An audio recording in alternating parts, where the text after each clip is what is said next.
इसी fourth same के syllabus के हिसाब से ये जो मोनोटॉमिक सॉलिड्स हैं ये हमारे सेकेंड यूनिट में है। ये पेपर थर्ड है आई गेस, जिसमें स्टैटिस्टिकल थर्मोडाइनमिक्स।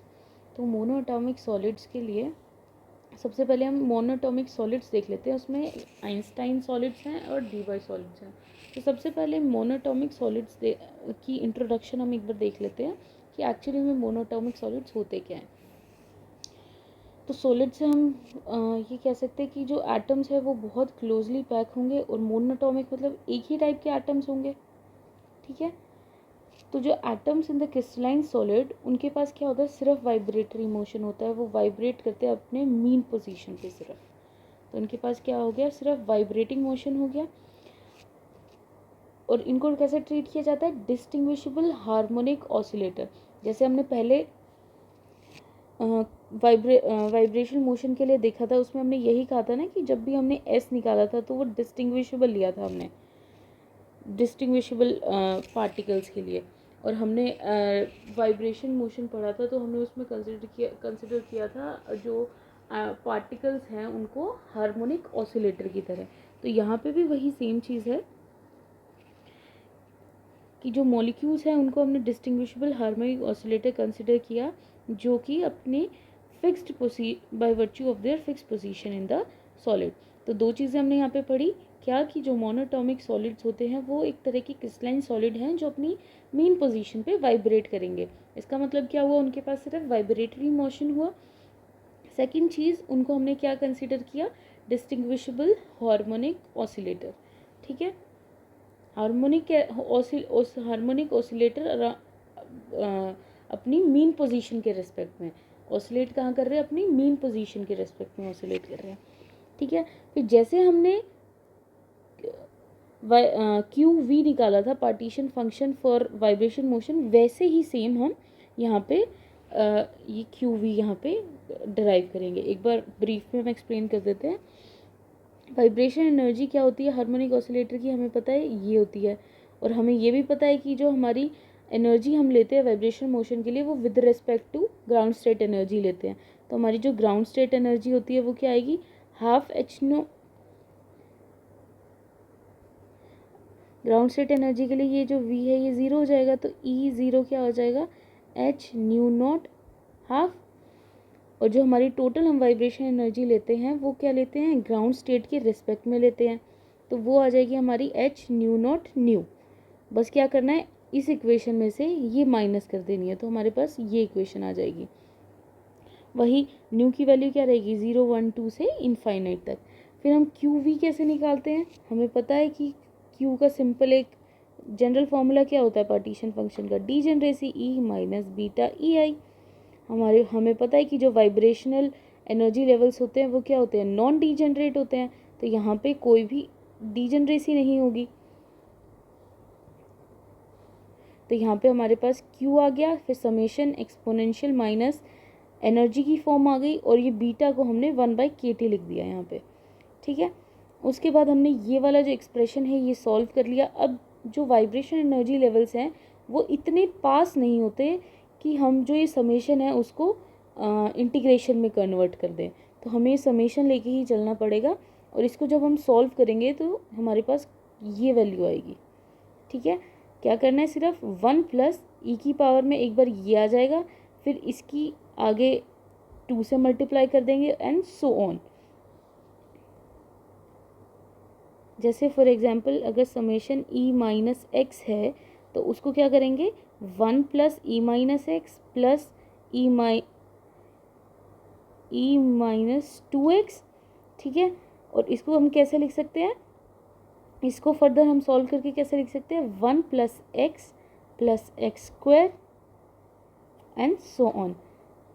फिर ये जो वैल्यूज़ हैं ये क्या है, एक्सपोनेंशियल माइनस है यहाँ पे, तो ये बहुत स्मॉल हो जाएंगी, तो इसलिए हम इनको कैसे कन्वर्ट कर सकते हैं, 1 माइनस एक्स से। ये पूरी मैथमेटिक्स है तो ये थोड़ा ध्यान रखना पड़ेगा।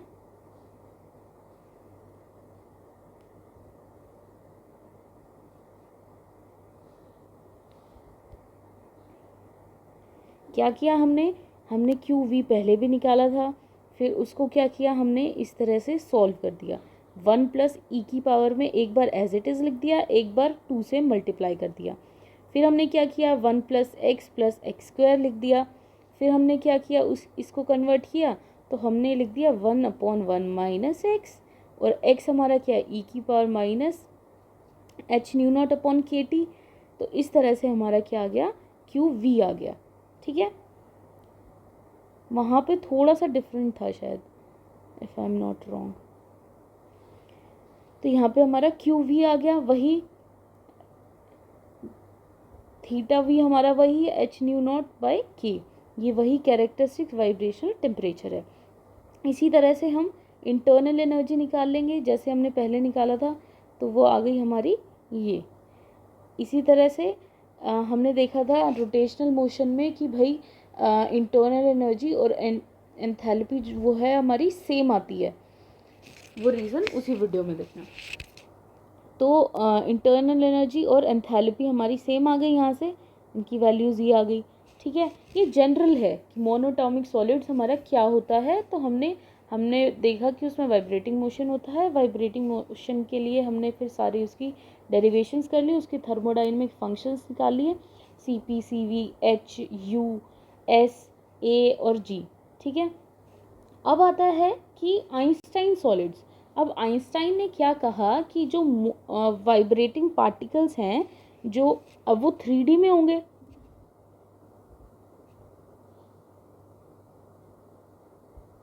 वो 3D में अरेंज होंगे, ये एक्स डायरेक्शन के अलॉन्ग, ये वाई डायरेक्शन के अलॉन्ग, यहाँ पे जेड के अलॉन्ग भी होंगे।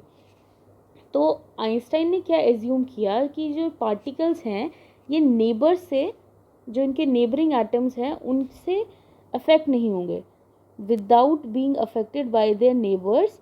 एंड इन पे जो फोर्सेस लग रहे हैं, जैसे ये वाला एटम अगर हम लेते हैं तो इस पे ये फोर्सेस लग रहे हैं, लेकिन डिस्पाइट दीज फोर्सेस वो अपने नेबरिंग एटम से कोई भी उसको वो अफेक्ट नहीं होगा बिल्कुल भी। और क्या कहा कि जो जिस वाइब्रेटिंग फ्रीक्वेंसी पे ये वाइब्रेट करेंगे वो सभी एटम्स की सेम होगी।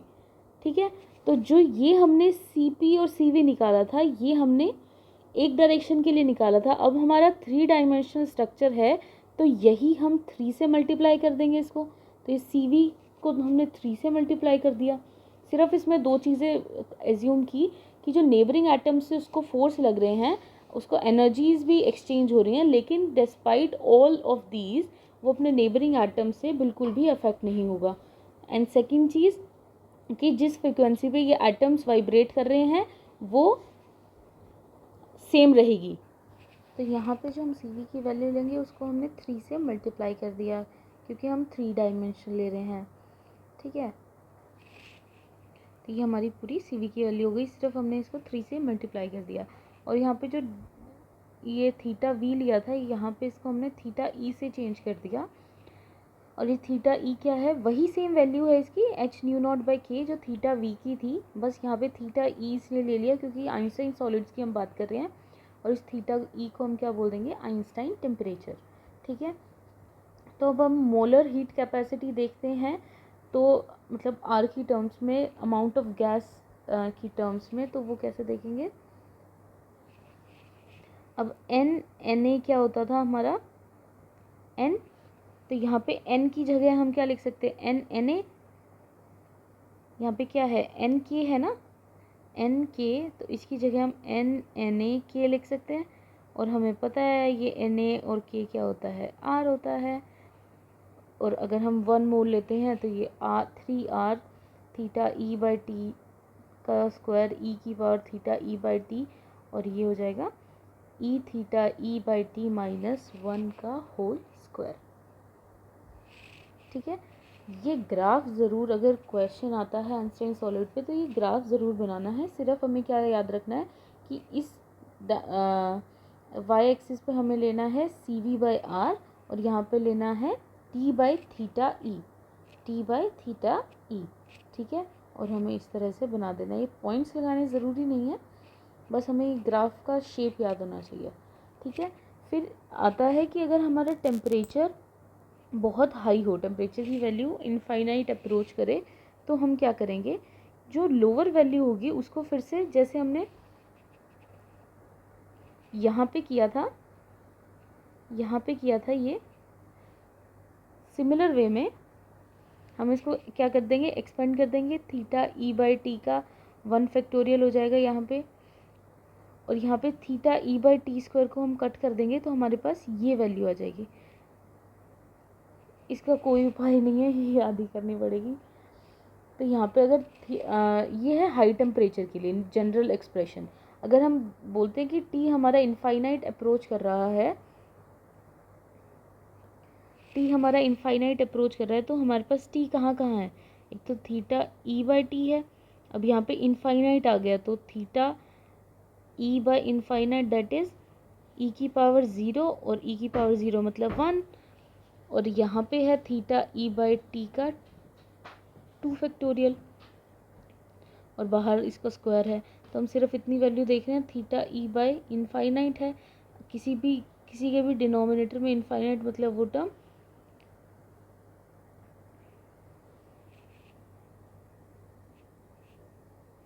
टर्म 0, तो इसका जो न्यूमरेटर है वो क्या हो जाएगा, 0 हो जाएगा।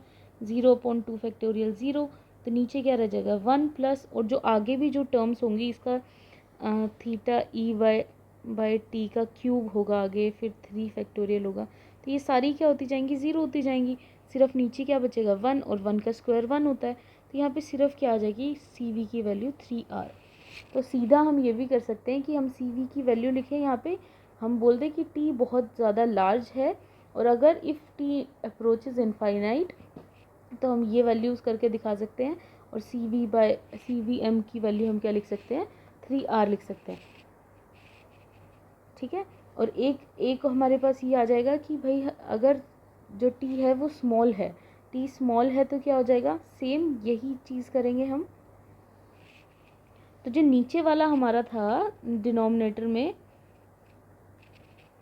इस तरह से था एक्सप्रेशन में, क्यू वी की एक्सप्रेशन में डिनोमिनेटर ये था, तो यहाँ पे टी अगर 0 हो जाएगा तो थीटा वी बाई 0, तो ई की पावर क्या हो जाएगी इनफाइनाइट, और इनफाइनाइट होती है 0, तो डिनोमिनेटर तो हमारा पहले ही आउट हो गया। तो हमारे पास जो टी अगर अप्रोच करेगा 0, तो यहाँ पे हमारे पास डिनोमिनेटर 0 हो गया, सिर्फ हमें न्यूमरेटर लिखना है। अब हमारे पास बहुत सिंप्लीफाई हो गई चीज़ें कि टी अगर अप्रोच कर रहा है, टी की वैल्यू बहुत ज़्यादा है, तो हम सिंपल पहले जो सी वी एम की जो हमने वैल्यू लिखी है हम ये वाली लिख देंगे, और उसके बाद हम कह देंगे अगर टी अप्रोच कर रहा है इनफाइनाइट तो हम ये रीजंस दे सकते हैं कि टी की वैल्यू हमारे पास 2 जगह हैं, थीटा ई बाई टी की जगह अगर यहाँ पे इनफाइनाइट आ जाएगा तो ये 0 हो जाएगी, और नीचे भी यहाँ पे अगर टी की value theta V by T यहाँ पे इनफाइनाइट हो जाएगा तो ई की वैल्यू 0 आ जाएगी, तो ये हो जाएगा 1, तो सिर्फ हमारे पास क्या वैल्यू रह जाएगी 3R। और ये तो हमें याद करनी पड़ेगी, सी वी पहले वाली जो इक्वेशन है, ये वाली जो इक्वेशन है, तो ये वाली इक्वेशन याद कर ली तो हमारी ये दोनों चीज़ें सॉल्व हो जाएंगी।